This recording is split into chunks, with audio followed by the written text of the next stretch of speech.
bien, estamos listos para la entrevista. Nos acompaña José Tello, él es especialista del Instituto Peruano de Derecho Electoral y por supuesto le damos la bienvenida a este espacio. ¿Qué tal, José? Buenos días, Mirta, ¿cómo estás?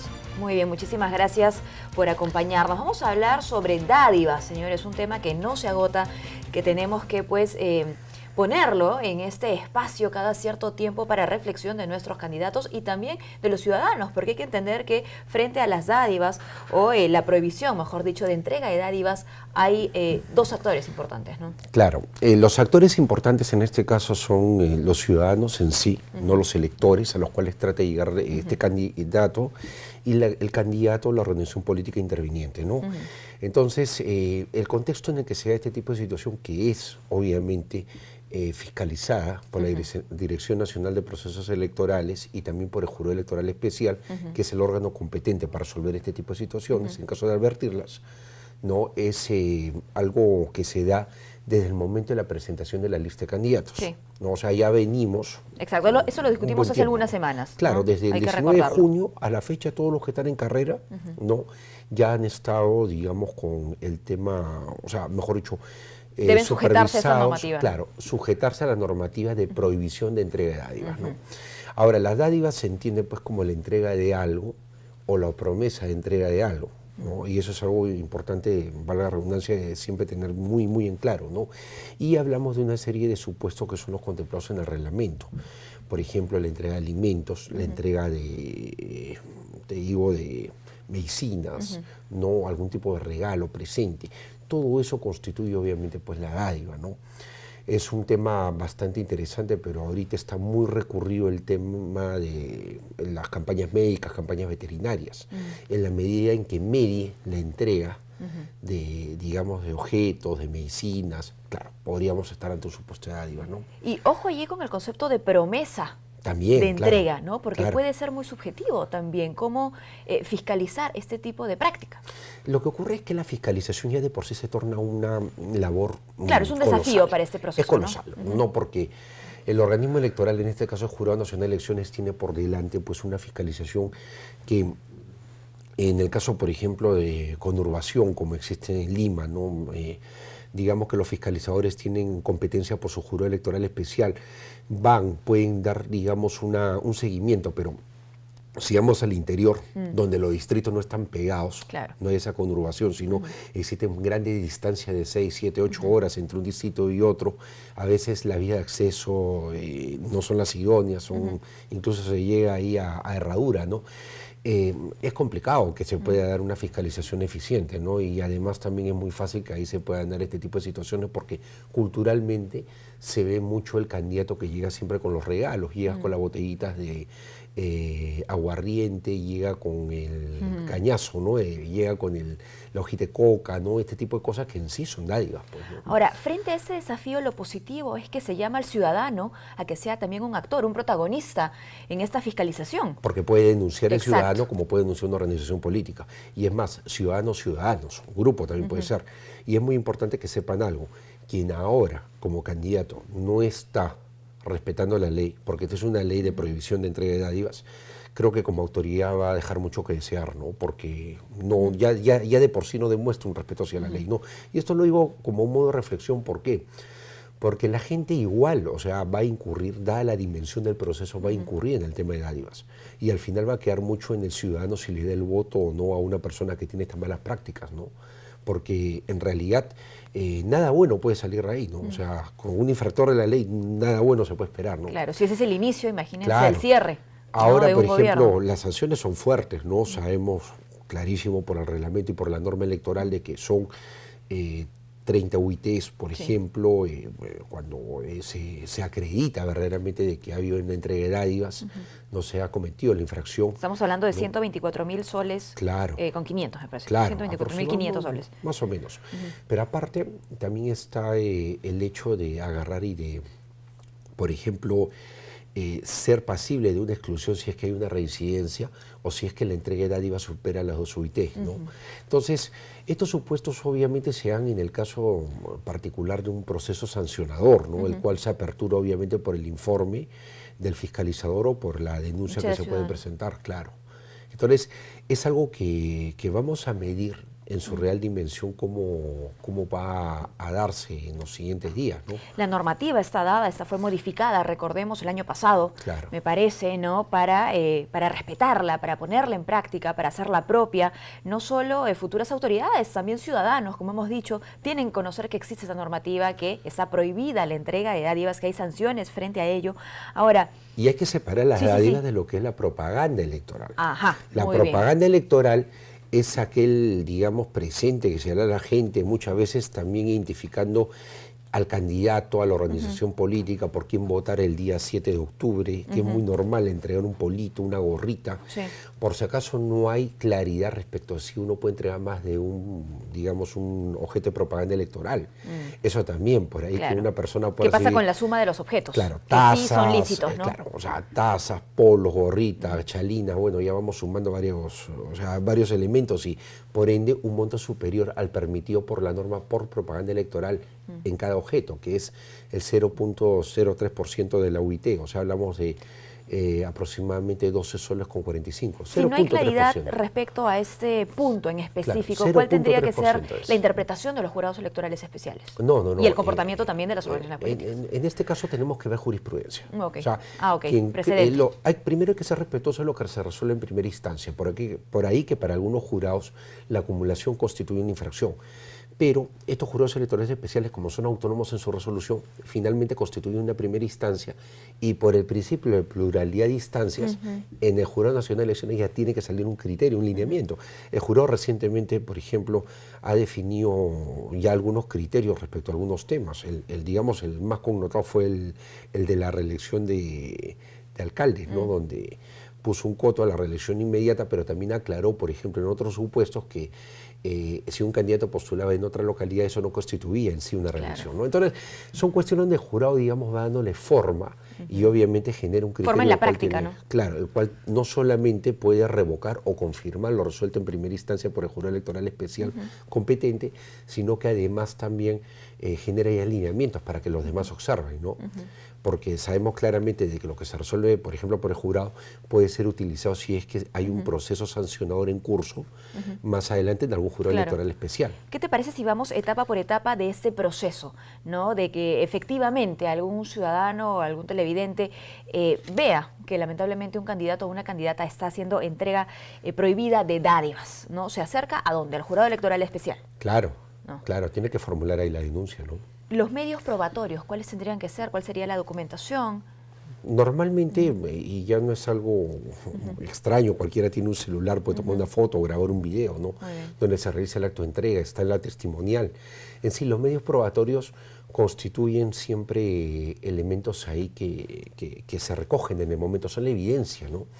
Por ejemplo, el año 2016 quedó evidenciado con videos, por ejemplo, la entrega de una dádiva que le costó la candidatura a un candidato a la presidencia de la República, ¿no? Fue evidente, abierta, hubo una promesa y hubo una entrega posterior, ¿no? Entonces, ahí nosotros tenemos, por ejemplo, situaciones muy acreditadas y por ende procedió la exclusión de acuerdo al artículo 42, que a diferencia de ahora, no estaba regulado con un reglamento. O sea, era la aplicación de la ley sin reglamentación. Muy bien. Recordemos que toda la reglamentación en el 2016 salió no con anterioridad a la fecha en que sale esta norma, que fue un 17 de enero del año 2016 y que entra en vigencia el día siguiente, el 18 de enero, ¿no? Muy bien, bueno, pues una vez hecha la denuncia, presentados los medios probatorios, hay que decirlo, el jurado electoral especial de aquella circunscripción, ¿no? Digamos, va a revisar estas pruebas. Se levanta un informe Muy bien. del fiscalizador, obviamente, esto es coordinado con la Dirección Nacional de Fiscalización. ¿Se le comunica al candidato, Por a la supuesto, organización por política? ¿A quién se le supuesto. comunica directamente? Se le comunica, en este caso, al personero, ¿no? Porque acá hay un detalle que es importante. O sea, existe una responsabilidad de plano, en este caso de la organización también, la organización política, porque tenemos pues esto de un debido proceso que se tiene que dar y tiene que darse un descargo por parte de a quien se le imputa, digamos, o se le indica como infractor de la normatividad de dádivas, ¿no? Entonces, tiene que dar sus descargos, obviamente. Hay una respuesta. Por supuesto. Y en base a eso, ya resuelve el jurado electoral especial, que es el órgano competente. Lo que resuelve es apelable entre los 3 días, como normalmente ocurre. Hay al Jurado recursos de Nacional. apelación. Claro, si el Jurado Nacional de Elecciones, ¿no? Para apelar esa multa. Claro. ¿En qué momento, digamos, la multa tiene ya condición de firme o consentida? Si es que no hicieron la apelación, por ejemplo, oportunamente, ok. queda consentida. Como cualquier tipo de, digamos, resolución que saca el jurado electoral especial, ¿no? Muy bien. Si es que queda, o sea, queda firme, ya no hay nada más que hacer, ¿no? Si hablamos entonces de responsabilidades frente a la prohibición de entrega de dádivas, estamos hablando de candidatos, de miembros de la organización política, de terceros, ¿no? Digamos, todos son Candidatos claramente responsables. y miembros de organización política, por supuesto. Recordemos que la exclusión es respecto al candidato, por ejemplo. Claro, lo digo en el caso de que, no sé, pues sean terceros los que efectivamente entreguen las dádivas a favor de un candidato, que no sea el candidato mismo, ¿no? Y que esa no sea excusa para, digamos, deslindar de este Lo que acto, pasa ¿no? es que la dádiva tiene esa figura, ¿no? Directa o indirectamente, ¿no? Muy bien. Es como también, por ejemplo, cuando se sale y se logra hacer, digamos, una campaña donde el candidato, digamos, estuvo, no sé, por la mañana en una localidad haciendo una caminata y por la tarde hay ofrecimientos o hay entrega de objetos en nombre del candidato.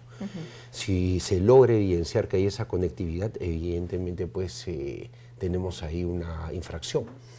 Pero también se pueden dar casos, y acá es algo muy importante, Sí. ¿no? En el país suele haber a veces malas prácticas también entre los candidatos.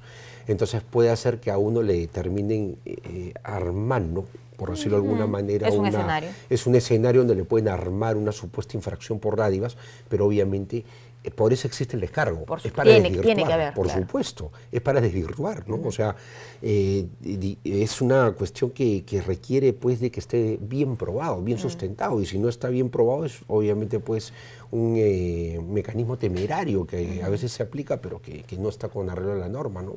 Hasta la fecha, ya un par de meses nada más de este proceso electoral, ¿cuál es el diagnóstico que ha hecho el Instituto Peruano de Derecho Electoral justamente frente a esta prohibición, al comportamiento, a la conducta que han manejado las organizaciones políticas y sus candidatos? Existen una serie de procesos, habría que ver cómo evalúe la cuantificación, todavía la información está como es una cuestión Claro, se en están haciendo curso. operativos, se Claro, están reportándose algunas incidencias, pero ¿no? todavía números, digamos, exactos, todavía no, o sea, cambian constantemente y no hay algo exacto. Pero sí existe por el volumen del proceso, o sea, el volumen de jurisdicciones, de candidaturas. Recordemos que son más de 113.000 candidatos, estamos hablando de más de 14.000 listas, Sí. son cientos de organizaciones políticas intervinientes, partidos, movimientos regionales. Entonces, el tema no es fácil, ¿no?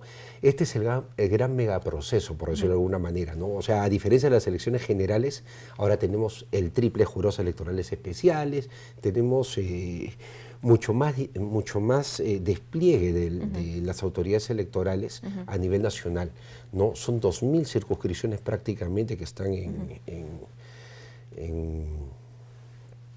el proceso de elegir a sus, no, pero en el proceso de elegir a sus autoridades subnacionales, ¿no? Gobiernos regionales, provinciales, municipalidades provinciales y distritales. Entonces, es un proceso muy grande, muy complicado, y definitivamente, pues, se están viendo una serie de variantes. Creo que van a llegar al jurado mucha información próximamente. Recordemos que ya estamos terminando ahorita una etapa de... Claro, de un proceso administrativo propio. No, pero de la etapa de inscripción, ¿no? O sea, ya hay un plazo que ya venció el día de ayer, pero aparte de eso, es un cierre, una etapa que nos lleva ahora más que todo previo a lo que es la defensa legal del voto, que es ya el día de la elección, nos lleva a nosotros, pues, a este proceso de exclusión de candidatos, ¿no?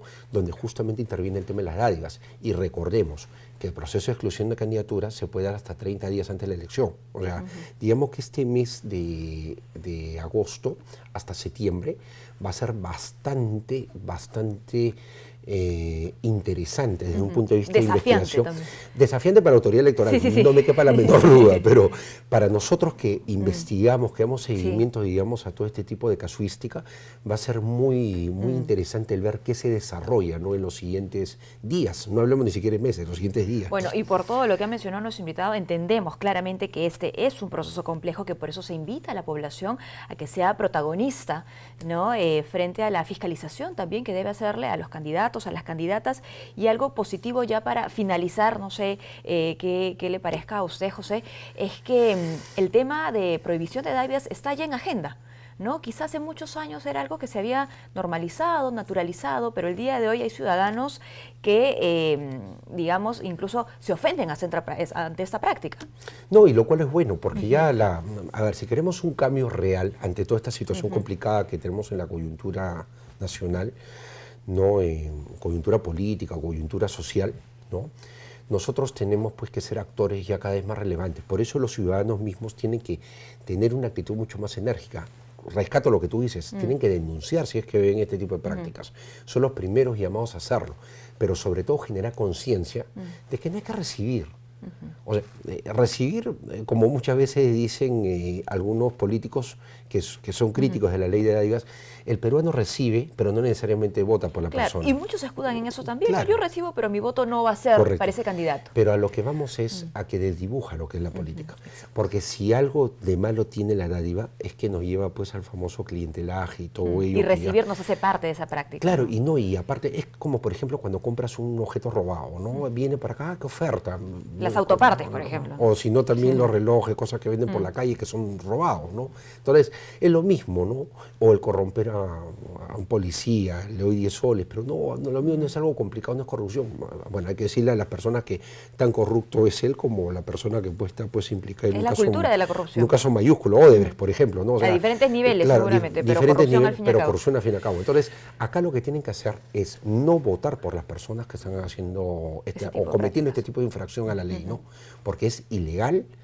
Y si ahora como candidatos, recojo lo que dije hace un rato, si ahora como candidatos están haciendo esto, ¿qué se pueden esperar cuando sean autoridades? ¿No? O sea, no va a pasar nada bueno por ahí, ¿no? Muy bien, rechazo absoluto entonces frente a la entrega de dádivas. Muchísimas gracias, José, por habernos acompañado. Hemos conversado con José Tello, especialista del Instituto Peruano de Derecho Electoral. Aquí...